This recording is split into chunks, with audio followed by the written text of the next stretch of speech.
The void is home to many creatures, both great and minor, and all have their purpose in the twisted hierarchy that exists there. At the bottom, minor thralls and voidlings, like those summoned by Malzahar in the Zerat portal.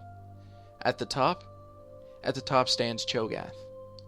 A massive creature pulled from a nightmare, Cho'Gath is the strongest void creature we have witnessed so far.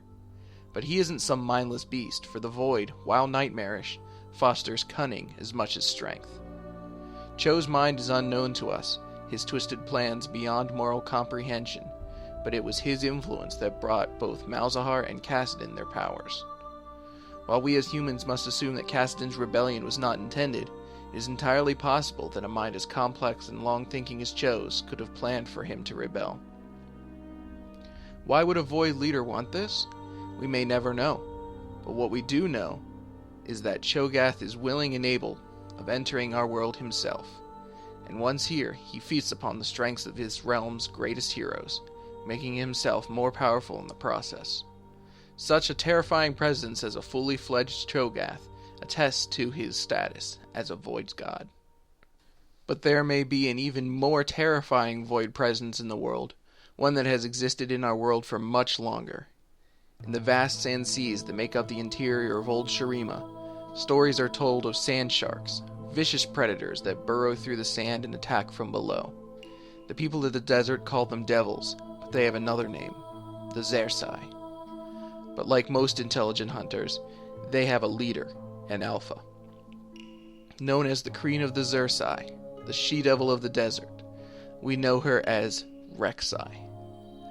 Rek'Sai is a curious thing, for she is obviously intelligent as she orchestrates an entire race that commands hundreds of leagues of territory. But she does not seem able to speak the common tongue. Other void beings, even Cho'Gath, fear her. Yet she seems content to stay within the boundaries of her domain, hunting and killing, yes, but only as any other predator, not as a malevolent deity or a conquering warlord. Why would such a creature with such power, and indeed such influence, be willing to live such a simple life? Perhaps she is not sapient and operates only on complex instincts. But that would not explain why other Voidborn fear her. No, I think it far more likely that Rek'Sai was once a queen of all the Voidborn. It is obvious that she still holds sway over her Rek'Sai, so perhaps many millennia ago she once dominated all the Void, and when Cho'Gath formed, he tricked Rek'Sai from her position and cast her out of her realm. Thousands of years in an unfamiliar and hostile land like Shurima would have easily robbed all that Rek'Sai once had.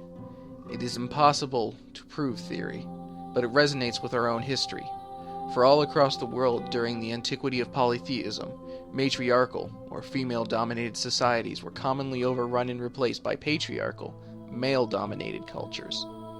It is a history well remembered and oft-repeated, so perhaps the Void is not so different from us, at least in that regard. Join me again tomorrow, where we will begin a discussion of the Void's harsh language, as well as look at some of the other well-known Voidborn.